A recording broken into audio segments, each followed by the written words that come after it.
Am I the jerk for asking someone if they took me to a trap house for something malicious? In 2021, I was working as a dancer at a strip club. In that environment, a common piece of advice is to be cautious around other dancers. There is a frequent warning about not trusting them, as many are said to have ill intentions and might set you up to be harmed or robbed. I took this advice seriously and tried to stay wary of the people I met there. Despite this, I ended up befriending a few dancers, including one we will call Rachel. One night, Rachel asked if I could give her a ride home. I felt I could trust her, and she lived in a neighborhood close to mine that I was familiar with. I agreed to the ride.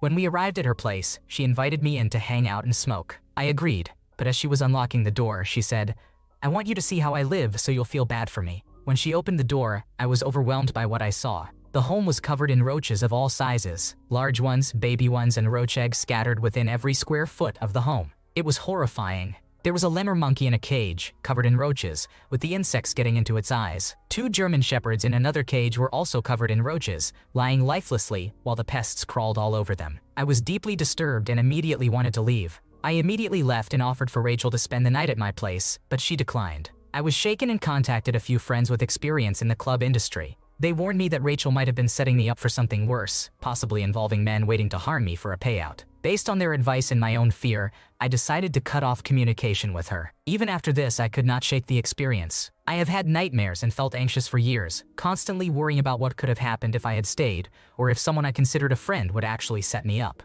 Recently, Rachel reached out to me on Snapchat, asking why I stopped speaking to her. I was honest about my fears and explained that I had to distance myself because, after discussing it with a few friends, it seemed like she might have been setting me up for harm. She responded by saying that my discussing her living conditions with other people hurt her, and that she had only wanted my help, not to harm me. While I did text her some resources when I first saw her living situation, I did not handle things like a professional would have. At the time, I was 22 years old and just trying to survive and protect myself. Given the circumstances and the warnings I received, did I handle the situation poorly by disappearing on her and by being honest with her about it now?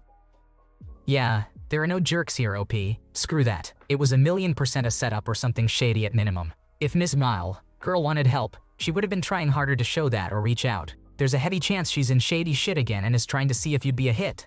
You can't help anyone if you don't watch out for yourself first. Am I the jerk for not being upset that my daughter cussed in class? My youngest daughter, who I will call Tally, is 13 years old and has gorgeous red wavy hair, similar to Merida from Brave. It is bright copper and mid-back length. This is her first year in middle school, which started 2 weeks ago. Tally told me over the weekend that she is having trouble in one of her classes. There is a girl who sits next to her and has been pulling my daughter's hair multiple times in class every day. This class does not have assigned seating, and no matter where Tally sits, this girl purposely sits next to her. Tally has told this student to stop touching her every time, which was ignored. After enduring this torment for a few days, Tally told her teacher, who scolded the student. The girl stopped for a day but did it again the following day, threatening Tally by saying, "You better not tell the teacher or else." This scared Tally, prompting her to talk to me. Tally is proud of the unique shade of her hair, as the majority of other redheads she has met are strawberry blonde or deep auburn. For years, she has been taking extra care of it, hoping to grow it past her waist so she can donate her hair to an organization that provides wigs for children fighting cancer.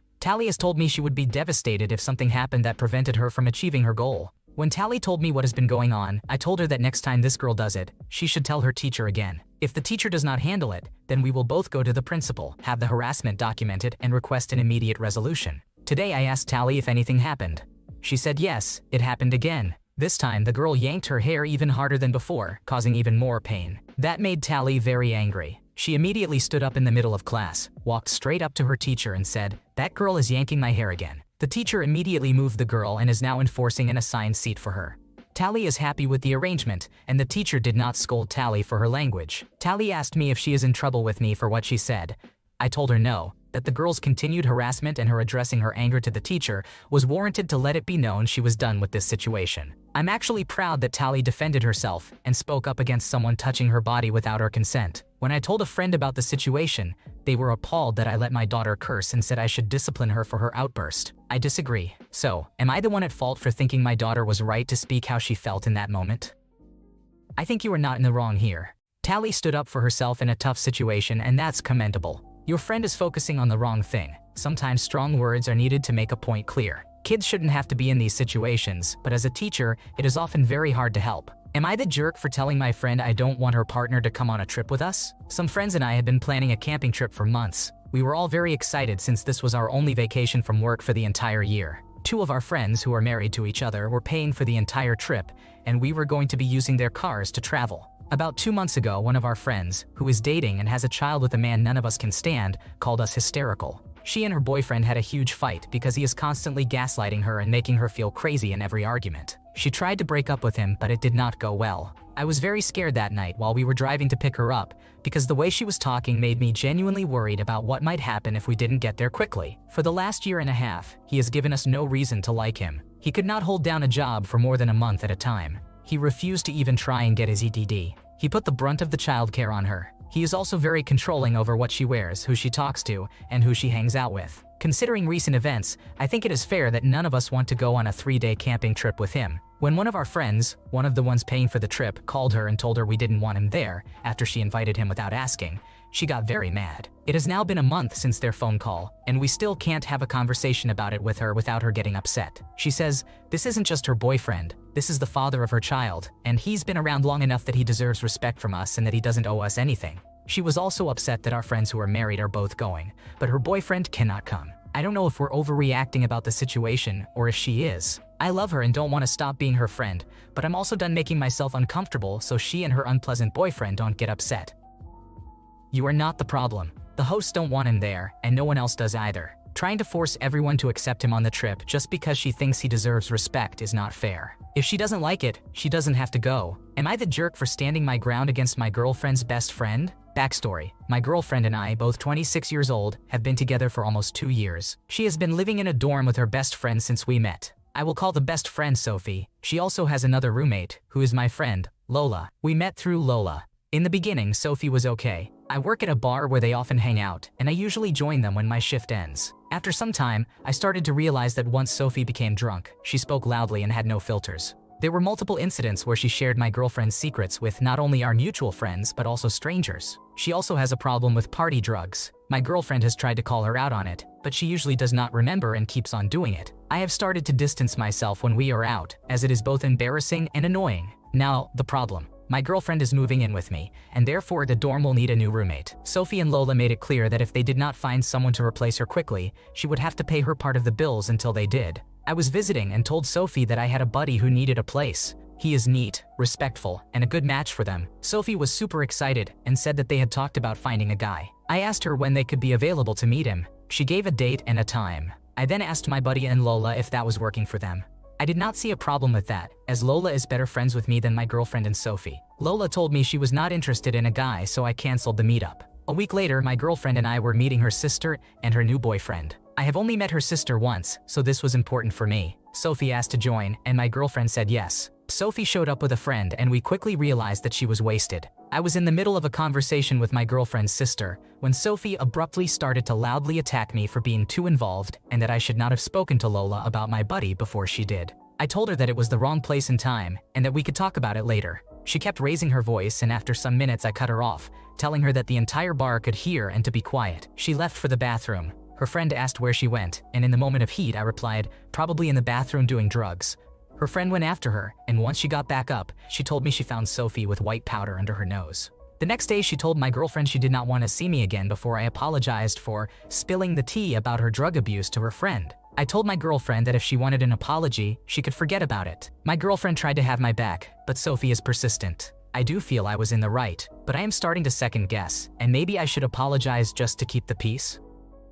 You did the right thing. Your actions were quite logical given the situation. Sophie clearly has a substance abuse problem, and it's understandable why things got heated. While it might have been handled differently, addressing her behavior is important. Recommending rehab shows you care and are taking the high road.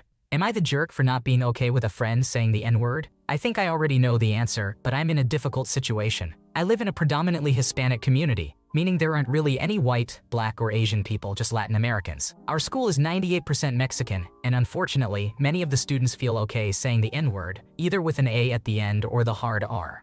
My friend group was never okay with that expression, and no one really ever said it until last year when we had a new addition to our friend group. Although at first they never said it, one day it slipped and their excuse was, "We use it at home, sorry." After that, they didn't use it again till recently when it slipped out again. Since no one said anything, they have recently started getting used to saying it. I asked my friends how they felt about it, and I was met with shocking responses. One of them told me that I had to understand the person because They come from this place, and things are different over there. The other response was, they have siblings that are like that. I was baffled by the way my friends were defending them, knowing full well that if a guy we didn't like said the N-word, we would give them dirty stares. However, I was scared to say something else because I really love my friends and didn't want to seem like the bad person trying to kick that person out of the friend group or anything like that. Today it was just me and her, and they were walking up to the bench already saying the N-word. I told them to stop saying the word, and they stopped in their steps, locked eyes with me, and straight up said, no. I was uncomfortable with the situation, so I got up and left to the other area with my friends. But overall, I didn't like the situation at all. I was talking to my sister and she told me to just ignore it because when she used to correct people into not saying the N-word, she would get bullied. She advised me to just not say anything. But the situation doesn't sit right with me and I don't know what to do. I feel like I'm starting a problem and I'm just being problematic. Please advise me. I think you are not in the wrong here. It takes courage to stand up and speak out on things that don't sit right with you, and saying no to racism is crucial. No one should be using that word at all, no matter where they come from. It's important to stand up for what you believe in, especially when it comes to something as serious as this. Am I the jerk for refusing to pay my friend gas money? I am 18 years old, female, and all my friends are 18 years old. I am the only one out of my friends to have my own place. I live in a cute, 2-bedroom townhouse with my baby while my friends still live with their parents. My closest friend, I will call him N, is over a lot. He is over basically every day just to hang out, and he will occasionally spend a night over. He uses my hot water and eats my food. I charge him nothing, obviously, because he is my best friend. He likes to go out. He enjoys shopping, getting coffee, and driving to the next town over for no reason. I always say I am happy to drive myself, but he insists on driving all three of us because he likes listening to music together. I do not drive him because I do not have my full license yet. When the drive is longer than 10 minutes, he expects me to pay him for gas. I have an app where you put in your car make and model, the cost of gas, and the distance you are driving, and it calculates exactly how much it costs. He expects me to pay half of it. The other day, we went for a trip to a faraway town to visit a bookshop. It was an hour one way. I did not really want to go, but he insisted. The trip used a lot of his gas. He made me put the trip into the calculator and calculated that I should be paying him back $15 to $20 of gas for the trip. He said I could just buy him lunch instead, which ended up costing more. This is crazy, right? I feel like I am not in the wrong here. I opened my home to him. He is always over, eating my food, using my utilities, and he expects me to pay for gas. I know it is expensive, but $15 of gas compared to my $500 weekly rent plus $50 weekly bills. I genuinely just do not believe I should have to pay him anything. It frustrates me. I do not send him an invoice when he takes a 20-minute hot shower at my place. I feel like this should be a mutual agreement. He stays at my house, and I do not pay for gas when he drives me around. What does everyone think? You are not the one at fault, but it's worth having a conversation with him about this. Just be reasonable and explain that the general cost of the things he's using at your house outweighs the cost of gas, and it would be fair to come to a mutual agreement. If he doesn't understand that, he's just taking advantage of you. He's the definition of a freeloader and seems to be using you to subsidize his lifestyle. Thanks for watching. When you subscribe, make sure to hit the bell to turn on notifications so you never miss a video. To finish listening to all the stories, check out the playlist in the description.